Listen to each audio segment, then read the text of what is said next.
And it is indeed time for the debate tonight. Now, the Arab Spring is bearing fruit. Months after the ousting of dictators, new political regimes are now emerging. And anyone hoping that they would have a liberal, secular flavour will be somewhat disappointed, because in Egypt, the Muslim Brotherhood is tipped to win next month's elections. In post-Gaddafi Libya, leaders are calling for Sharia law. And in Tunisia, where the first post-revolution elections have taken place successfully, it's the Islamists who have taken power. So should the West be worried? Should women, should homosexuals, should religious minorities living in these countries be fearful? Just some of the questions I'll be putting to my guests in the programme. Let's introduce you to them now. Jalila Hedley-Punier is the president and founder of Think Ahead for the Med Tunisia, an organisation which works for a sustainable democratic transition in Tunisia and in the Maghreb. On my left, Amel Boubaker is a research fellow from the EHESS, that's the Social Sciences Centre here in Paris. She's also at the École Normale Supérieure. And Gil Mikhaili is here with us in the studio as well. He's a columnist at the Israeli newspaper Yediot Aharonot. And in Washington tonight, we're joined by Robin Wright, Joint Fellow at the US Institute of Peace at the Woodrow Wilson Centre. Well, we'll hear from them all in a few moments. First, though, results are still pouring in. But let's see now how Tunisia's Ennahda party managed such a strong victory there. With results still pouring in following Sunday's election, Tunisia's Ennahda party stormed ahead. But the Islamist group will still need to form a coalition and has promised it'll work with secular parties. We will work together. Tunisia is for all Tunisians. Even if we are the majority party, we don't want, in any event, to be alone. This is democracy. Even if we're the majority, we want everybody to be present in this government. For some voters, that's not enough. Ennahda was outlawed for years under the previous regime, and these protesters believe Tunisia's liberal traditions could now be in danger. Separate politics from religion. That is the strong demand of this demonstration. The Tunisians separated politics from religion. The Wahhabite project is starting in Tunisia. We refuse it. A major sticking point is an article in Tunisia's old constitution Ennahda wants to maintain, saying the nation's religion is Islam and its language Arabic. The party says that while vocal, a secular minority is just that. A problem for 10 people should not be allowed to become a problem for 10.5 million. Tunisians see themselves in this article. We want to keep it. There's a broad consensus around it. However much control Ennahda gains in the Constitutional Assembly, the new face of Tunisia will still depend on one main factor: its people, who remain determined not to replace one form of autocracy with another. All right, let's get the view from my guests now then. I'd like to start with you, Jalila, if I may. You work for bringing democracy to Tunisia. That's what your organisation does. Now, this has been hailed as a free and fair election, very transparent, very high turnout, and the people have voted for the Islamists. Is this a positive development in the Arab uprisings? Yes, it's a positive development, as it is the first successful and transparent elections in Tunisia, yes. But for the success of one party over the others, I mean, like Ennahda, I mean, it disappointed many people because it does not respect the, how to say, the spirit of Tunisians that, who are like for a moderate Islamic and for laicity, for making separation between the state and the religion. So yes, it is a big achievement. It is we didn't say dégage for nothing. Yes, that's the fruits. But yeah, here we are. It's the first stone for our future. So yeah, I see that's a good achievement. Should women, homosexuals, religious minorities, people like that in Tunisia be worried about the outcome of this election? I think so. It depends on which Nahda we are speaking, because there's Nahda who are the political party, who are the theorists, the people who are represented in TV, and there's Nahda who are in the streets, those bearded persons, sometimes stigmatized like that and veiled and with burqa. So it depends which Nahda we are speaking for. So this Nahda, I mean the theoretical Nahda, is speaking about that we are not going to touch the acquis of women in Tunisia. I mean the statute of personal code of Tunisian women will be kept like that, and they will even better the situation of women. But on the street, we see different behavior. We see like aggression against women. Why are you wearing that? So as if we're going back to question things which, when we were born, we found them like they are acquis. Actually, when I was born, I found like freedom. Girls and boys go to the school, but now many things will be put on the table.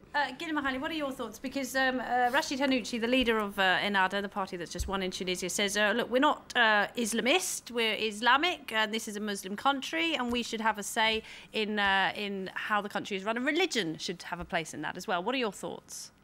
Well, first, I think that Ennahda had a remarkable achievement, not only because it's a Muslim reference party, but because the leaders of Ennahda had a lot of credit for standing up to Ben Ali. For many years, they did prison time. They take credit because they have the image, and probably it's true, to be more popular. They are near the people. So there's a whole list of reasons, Islam being one of them, why this party is so popular. And then Islam, Islamist, Islamic, these are words. They can mean many different things, and we actually don't know. There is the praxis that Jalila just described. There are declarations that go on the one way, on the other. There is Mr. Ghannouchi, there is his daughter, speaks perfect English. She is a professor of economy. So you have, and you have probably around 4 million Tunisians that voted, and I think that there are 4 million reasons why they voted for Ennahda. And the biggest challenge, and what I'm most afraid of, is that they have very little time to ensure that there will be no more Ahmed Bouzidi in Tunisia. They have high unemployment. There's a very difficult economic situation, civil services, and they have huge expectation. Remember what happened with Obama. They are looked upon like the Messiah.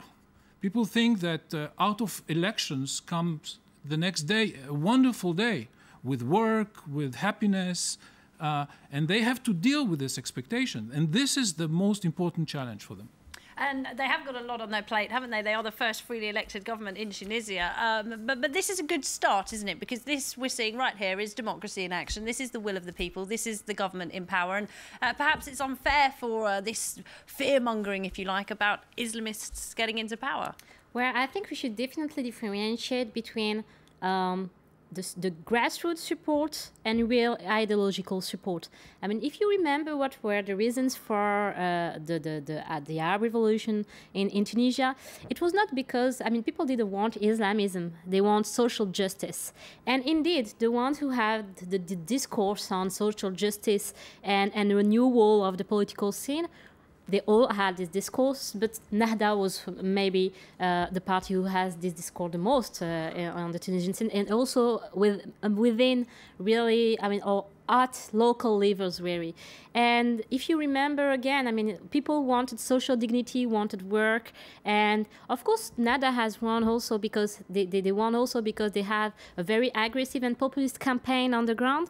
But at the same time, it does not mean that Islamism is the natural child of Arab revolutions. We have this discourse that is beginning to emerge and starting to emerge in the West, especially, and it's very shocking to Tunisians and to all Arabs because at the end of the day, it was just the result of a democratic process. Now, are Tunisian people mature enough, or can we think that Tunisian people were mature enough to choose for political programs? I think they mainly choose for rupture and social justice rather than political ideas as such. And they said, I mean, a lot of Tunisians say that we voted for Nahda, but if Nahda don't keep its promises, I mean, we will just change our opinion and we will choose another candidate. So we should really differentiate between the fact that a lot of Tunisians have voted Nahda for different reasons, as you said, but they are not deeply convinced by political Islam as a political ideology. OK, let's go to Washington and see what Robin Wright has to say about this. Robin Wright from the Woodrow Wilson Centre. Why do you think the Islamists came to power in Tunisia? And do you think this is a result that's about to be reproduced in all these other countries where there have been uprisings recently? There's no question that the next decade will witness a different kind of political Islam that is shaping the new environment. This is a time that's like a tornado. What happens when there's a tornado? People go to the cellar and they cling to the pillars and then begin to come up and rebuild after the tornado passes based on, the things that are important to them. It's the same thing in a political tornado. And I think that Islam will be a defining force, but different than anything we've seen over the last 30 years. It will be a means to a democratic end, not the end goal in itself. And there's no question that whether it's the Muslim Brotherhood, some of its the fragments, that the Islamist parties will do well. I'm not sure that they're always going to get the majority, but they're obviously going to have to work very closely with the liberal parties, the new democratic parties, in order to get public support. Because of this fear element, because of the very reason you're doing this program, there is a sense, whether it's in these countries or in the outside world, that this has shades of whether it's the Iranian Revolution or the Hamas victory in 2006. That this is going to kind of take the region back rather than forward. And I'm not as pessimistic about the future. I think all of the parties that win are going to have to deliver the impossible in countries where they don't have the resources to create new jobs. And if they don't, and provide health care and education and even garbage collection, then they face public wrath in countries where people now know they have a sense of the power and know what to do with it.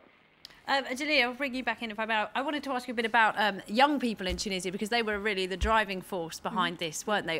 Is there a friction between young people and old people in that the young people are less supportive of Islamist regimes than old people, or does that divide not exist? No, I don't think so. Because as he said now, Ennahda had many supporters. It has supporters from youth who go to school, and it has really a variety of. It represents really a variety of Tunisian society. So I don't think so. The age is. But for political orientation, yes, because for people people who believe always in laicity and separating between the spiritual, the religious, and what is the state, that's those people have maintained their liberal ideology and their liberal parties. Sorry, if I may. On the contrary, there's a generational gap within Ennahda. I mean, we don't see this divide, but there's a.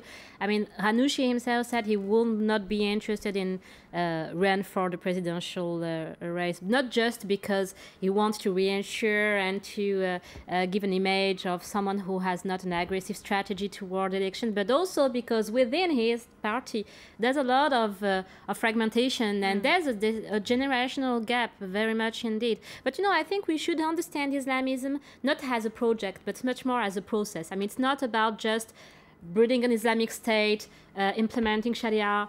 Islamists, as other political actors, are very pragmatic. They just adapt themselves to the objectives of the moment. And the objectives at the moment are not about Islamic state or morals or values. They are about, as you said, getting money, thinking about growth, thinking about education. So I think that they are going to be very pragmatic again in their strategy and their future. Right, and this is the debate going on right now, isn't it, within the Islamist movement itself. If I could bring you back to Rashid Ghannouchi, he says, look, we're not the Taliban of Tunisia and we're not Saudi Arabia. Why are you comparing us to all of these organisations? We have nothing to do with them. Just because we're Muslims doesn't mean that we intend to behave as they do. Which does not mean that they don't have to clarify their position, I mean, on a lot of things. I mean, but they have evolved. I mean, the Ennahda of the 80s is not the Ennahda of nowadays. And a lot of people in Tunisia were afraid of their putschist past and the fact that they used violence indeed. Yeah. But again, it's really about institutions and frameworks that can that can frame them and orientate them in their policies rather than their deep ideologies. Also, there's I just want to add something. There's also a problem of visibility of Ennahda, because most of the people, I mean, in Tunisia, because I go always to Tunisia to the ground to Sidi Bouzid, Kasserine. Most of the people, Ennahda is represented by people who are in the mosques, outside the mosques, who are trying to convince. But there's no like official discourse and a visibility of Ennahda as a party explaining to people what they are intending to do, and there's that friction, and this is why people are afraid. Well, there's not a great deal of detail around on the actual policies they intend to put into place, is there? That's the problem, because many people say that the only discourse, the only program of Ennahda is that they are citing that it's a religious party, that it is just for God, it's the